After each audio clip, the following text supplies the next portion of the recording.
We almost sunk a rental boat on Lake Erie. Good friend of ours, Tex. He says, hey, why don't you guys come up to my place? We'll rent a boat and go out on Lake Erie for 4th of July weekend. We got a group of like 7 or 8 guys together. Sounded like a good time. We were all down for it, and we were like, let's do it. Tex and I planned on being the boat drivers because you had to have like 2 designated boat drivers to sign off on the thing and take like a boating safety course. Friday night, Tex says, we don't even got to be at the boat rental till like 9:30, 10 o'clock tomorrow. We're like, all right, so we can go out tonight. So Friday night we go out. Tex and I and our buddy Kyle, we stay up till like 4 in the morning. We got a little sideways, we'll put it that way. And the next day, Tex and I both wake up like, oh geez, we were still feeling this. We get to the boat ramp and we meet with this rental guy. We had rented like an 18-foot pontoon boat with like a 60 motor. And most places that's like a decent sized boat, like nothing special, but it's safe size to go out on pretty much any body of water. Now, I had never been out on Lake Erie. I don't think Tex had either, but he had just moved to Cleveland, like I said.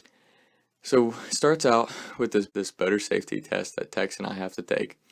And during it, like he literally had like an answer sheet. So he's like, just, pass the test on your phone. So you have to like just fill out these answers. I'm filling mine out, and I feel like these eyes looking over at me. Now, granted, we are still feeling last night. Like, we are definitely not sober. So I'm filling my shit out.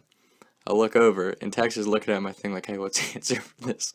We start giggling like a couple of idiots, and it took us like 20 minutes to take like a 5-minute test.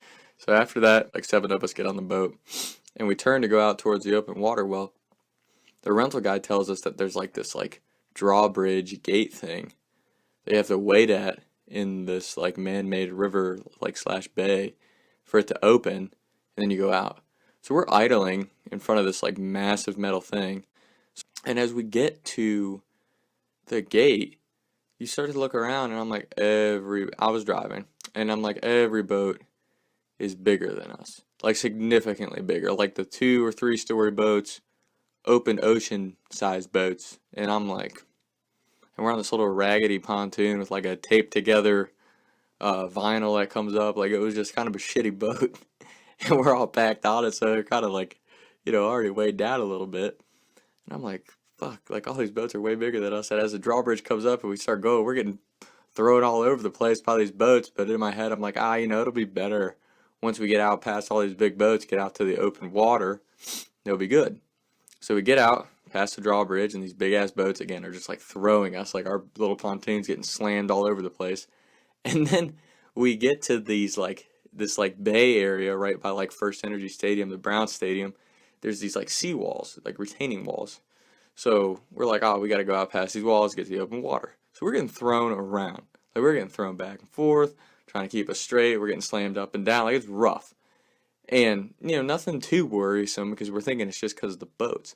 Well, as we get to like the edge of the seawalls to the opening to go out in the open water, all of a sudden this wind gusts pick up, and there's like swells. Like, it looks like we're heading out into the ocean, and we are hitting these waves. I'm telling you, we are getting thrown like 7-8 feet in the air and nosediving down into these other waves. So between the boats and these massive swells, our boat is taking on water. Like, it looks like we're about to fucking sink. I'm like, what the hell? And then you feel everyone on the boat start to get nervous. They're like, hey, there's water coming to the boats. And I'm like, I fucking know there's water coming to the boats. I don't know what to do. Like, I've never been out on fucking Lake Erie. I didn't know it was like an ocean. So we are getting water. Let me tell you, we're taking on water kind of fast. I look at my buddy Kyle, who I look at as like the common sense guy of the group. And he's like, turn this shit around. Like, this is getting nerve wracking. I'm like, all right. So I start to turn around. And no sooner as I start to turn around, there's Tex. And again, Tex, one of the funniest human beings I've ever met in my life. That's why I wrote a movie script about the kid. He's hanging on the edge of the boat, standing up, so he's got one hand on the vinyl, one hand on the railing, and he's screaming at me, what are you doing? Go to the open water! And I'm like, I'm not going to the open water. Like, we are getting thrown. Like, we're taking out water, we're getting thrown, we're barely past the seawalls. So there's huge ships coming in and out, or boats, I guess they're boats, they're fucking ships from my perspective, but I turn this shit around. We finally get back to the bay where it's a little calmer. We're still getting thrown around. There's just no calm water for our little fucking pontoon boat. So I turn us around. We aren't taking out water anymore. And Tex is like, "Oh, you're such a bitch. Why didn't you take us to the open water? Like, really give me shit." I'm like, dude, I'm telling you, it would have sucked if we got out of the open water.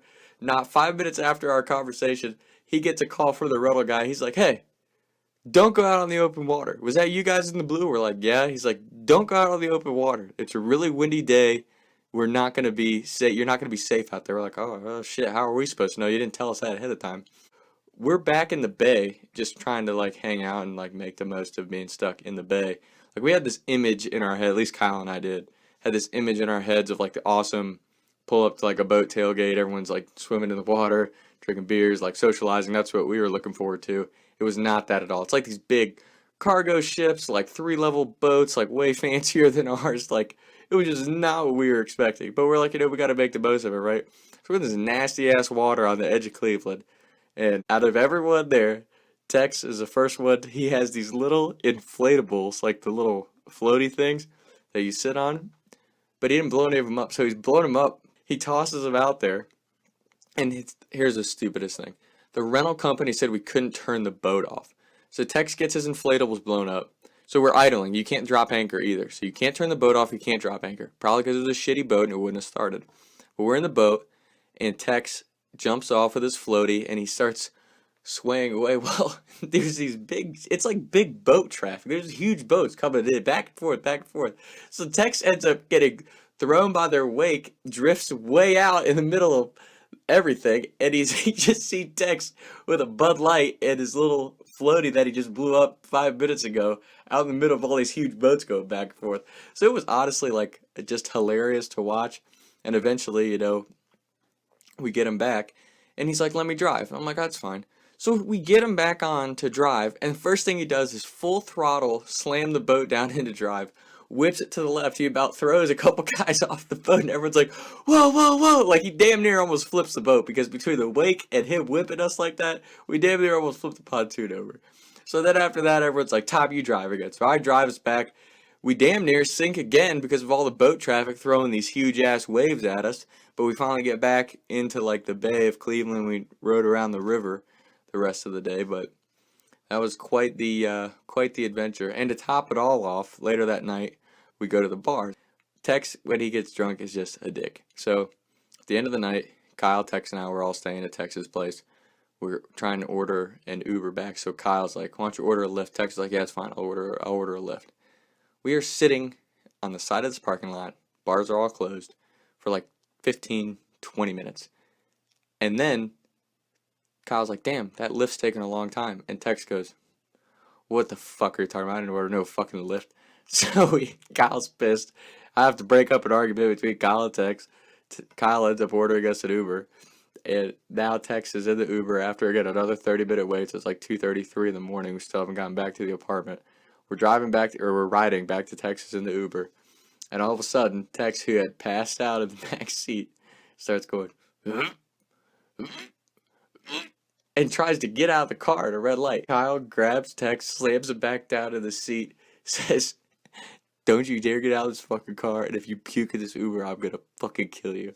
And then after that, Tex didn't say anything until we got back to his place, but that was one of the best weekends I've had in a while, and now you see why there's going to be a movie about Tex someday.